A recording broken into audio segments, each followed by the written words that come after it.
Hi, I'm Michelle, and welcome to the first episode of the Snugglery podcast. I'm going to start doing these sort of informal yarn chit-chat videos so we can talk a bit about what's going on behind the scenes, what I'm doing when I'm not making videos for YouTube, and a little bit about the design process or whatever I feel like talking about as it relates to yarn, which we all love, right? So to kick off episode 1 with a bang, we're going to do a little show and tell, a little trip down memory lane of all of the paid sweater patterns that I've made over the years. And one of my favorite ways to get creative with sweater designs is with the construction.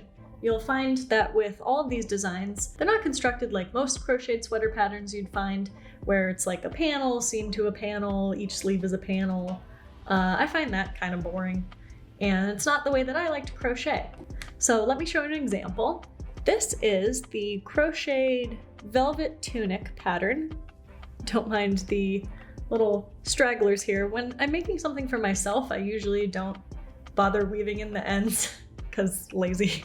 But this sweater is worked sleeve to sleeve, which is exactly how it sounds. I just chained a small number of chains for the sleeve. This is all done flat. This piece is not worked in the round, but I chained a small number of chains for the sleeve, and you knit back and forth, increasing a little bit as you get to the underarm for some ease. And then when you reach the body of the sweater, you just chain a bunch more chains for the length of the body of the sweater. In this case, it's quite long because this is a tunic. And then you keep working side to side, and then you get to the middle. And there's a way to skip a bunch of chains in the middle so that this becomes basically a rectangle with a big hole in the center. And I'll pop a little picture up here of the construction so you can get a better idea of it. But it's like a rectangle with a hole in the middle, and the two sleeves kind of come off of the sides in the middle. And then all you have to do at the end is seam up the sides of the sweater and under the sleeve. Oh, and I should mention that when you get to the other side of the sweater, you just decrease stitches and just crochet back and forth for the width of the opposite sleeve. So it's a really fun way to construct a sweater, working sleeve to sleeve. Really not a lot of seaming, which I love. And the main reason that I chose this construction for this sweater was I wanted the ribbing to run mostly vertically like this. That's kind of hard to pull off in crochet sometimes. You can get vertical ribbing easily with front post, back post double crochet, but this is just plain old half double crochet. I worked into the back loop, but it causes this ribbed stitch pattern to lay vertically, which everyone knows vertical stripes are more flattering. And I just decided to continue that ribbed pattern down the sleeves too. I can tell you this sweater was a pain to make a gauge swatch for, because if you tug it this way, look how narrow the stitches get. But then when you tug it this way, look how wide they get. It is just so much stretch to this thing. And I think a lot of people were really intrigued with the sleeve to sleeve sweater construction, because I posted a little split screen Pinterest pin where I showed the finished sweater and it sort of splayed out before I had seamed it. And that pin went like a little viral. It got several million views. So you may have seen this sweater on Pinterest if you're pinning crocheted stuff often. And keeping the sleeve to sleeve train going, I made this little sweater vest, which is called the shoulder to shoulder top because it doesn't really have sleeves. It's more like a vest. And I have this little shoulder detail, which I made by skipping chains in the middle, an ever decreasing amount of chains to make this little like chain triangle.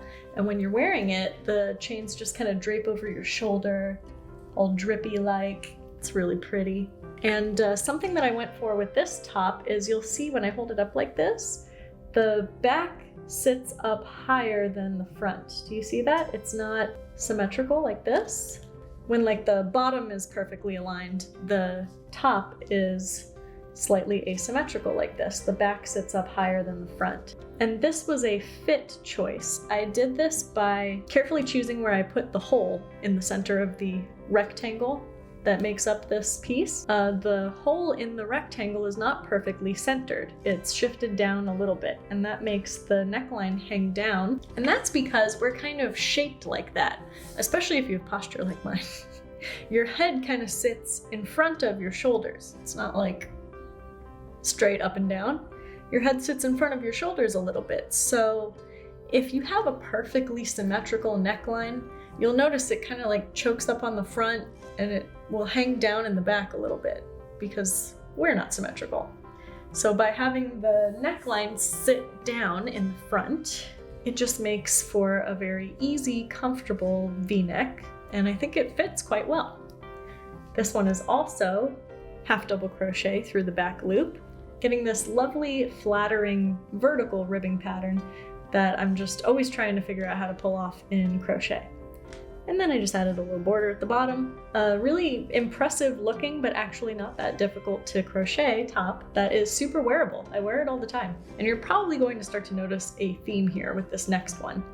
This is the Super Slouchy sweater, a very imaginative name yet again. And you can see we have the vertical half double crochet striping that I just love so much. And one thing that I did that I'm really proud of with this sweater is on the sleeves and at the bottom there's this knit look ribbing that I created by working slip stitches only into the back loops.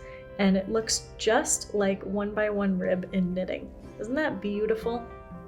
Super stretchy. And this sweater has actually been my most popular design for this whole COVID times that we're living in right now. I think people want to be cozy. That's kind of where the design idea was born from. I just wanted a big, slouchy, oversized sweater. And I made this using Paintbox Yarn's Simply Aran 100% acrylic. It's one of my favorite 100% acrylic kind of worsted weight yarns. Doesn't really last the longest. I've definitely seen some pilling with it in some of my items that I wash all the time. But it's a really lofty acrylic, like this is just a poofy, slouchy, fluffy piece of crochet. And I think some people might turn their nose up at a 100% acrylic garment, but this is really wearable, washable, soft, comfortable. I love it. So this looks a lot like the other sleeve to sleeve construction sweaters that I made, but this wasn't exactly sleeve to sleeve. This was also made in panels, but there is a front and a back panel. I wanted to add a little bit more shoulder structure that a seam up on the shoulder would provide. And also because of the way that I attached the ribbing, it was easier to do it in panels, but the entire front panel has the neck opening in it, which gives it a really cropped kind of modern fit. And then I put in really oversized bell sleeves. And you can actually see in this sample, I couldn't decide which sleeve I was going to do. So this sleeve was worked flat and then seamed, and it has the exact same ribbing pattern as the rest of the sweater. But then this sleeve was worked in the round because in general I prefer working in the round when I can. So I provided instructions for both kinds of sleeves in the pattern, and for my sample sweater I just made both sleeves. So it's a little motley, but I still wear it and I love it. And then here I wanted to show you guys how far I've come. This is the first crocheted sweater I've ever made and the first crocheted sweater pattern I've ever produced. This is a more traditional raglan top-down sort of construction.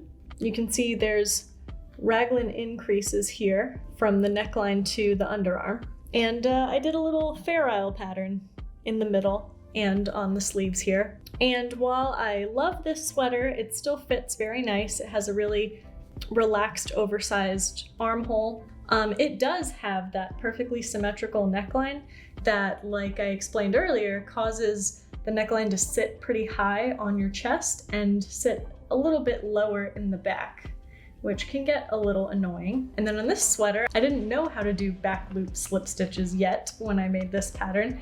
So I did just back loop single crochet for the ribbing, which is fine, but it has stretched out over time and just isn't really stretchy anymore. And the other thing that drives me nuts about this pattern is that it has kind of an inconvenient seam. So I instruct you to start working from the top down and also from the bottom up. So there's a little seam right here. You can probably barely see it in the center. And it kind of lays like, depending on who's wearing it, sort of right across the boobies.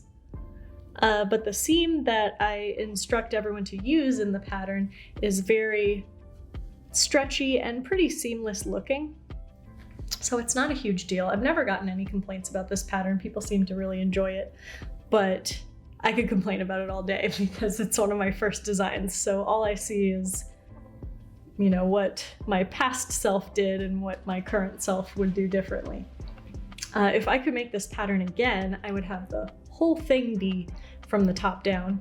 And actually, I think the reason I didn't do it that way initially is because I only knew how to add this ribbing first. So I started with the ribbing, and then I worked my way up past the fair isle, worked my way down from the other ribbing, and then decided to seam it in the middle, which there's nothing wrong with that. But if I could write it again, and I might, I would do it a little bit differently. Oh, by the way, this was made with Caron 1 pound, and this has held up amazing. I don't treat this sweater very carefully at all. Toss it in the wash, hot, cold, dryer, whatever. It has lasted very, very well. I've probably had this like 4 or 5 years with lots of love. And last but not least, I wanted to add this little poncho pattern. Poncho, sweater, same thing. But this is a poncho that I made in the corner to corner crochet method. And I just so happen to have a corner to corner crochet tutorial on my YouTube channel. So I'll link to that somewhere, easy for you to get to. And this poncho was made in Caron Cakes Big Cakes. So all the color changes are just part of the yarn. You can see here the sort of abrupt color change that some people don't like about the Caron Cake style yarn cakes. So it's made of these different squares of corner to corner crochet, but they were all attached in a join as you go method because you don't want a bunch of ends to weave in when you're working with a Caron cake. The whole point is to have color changes without ends to weave in. So an otherwise sort of unassuming looking poncho, but that's definitely the fun of it, is it's all made in one piece, join as you go. There's one little seam here on the shoulder. And I think you only have to reattach the yarn one time to add the ribbing to either the top or the bottom. I did a simple front post, back post, double crochet ribbing for the collar and the hem. And again, all the color changes are just from the yarn itself. Isn't that pretty? And so easy. This was a very enjoyable pattern for me. And yes, I wear it. And then an honorable mention can't be here with us today because, hi, my name is Michelle and I am a serial unraveler. And this sweater actually used to be also a poncho, this turtleneck poncho that you see right here. And I took these pictures right before I unraveled it to make this sweater. And the construction of that poncho was also super fun and exactly the way I like to crochet. I just made the turtleneck portion as one big long piece, almost sort of like a scarf, and then seamed it in the round, and then worked my first set of stitches all around the edge, and then I was able to increase around and around and around to make the body portion of the poncho. So top down, all in one piece, a very fun, easy way to crochet a poncho. So there's my little show and tell, little tour of some of the sweater and poncho patterns that I've made over the years. These are all paid patterns that are available on my website and my Etsy shop and wherever else you like to buy patterns.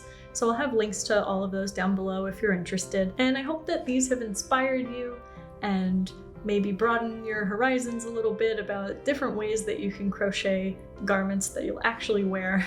I hope you enjoyed this little yarn chit chat. I would love to do more of these in the future. So let me know if you liked it or you have any questions or there's anything you want to talk about. Otherwise, I'm just going to talk about what I want to talk about. So thank you so much for watching or listening, and I'll see you next time. Bye!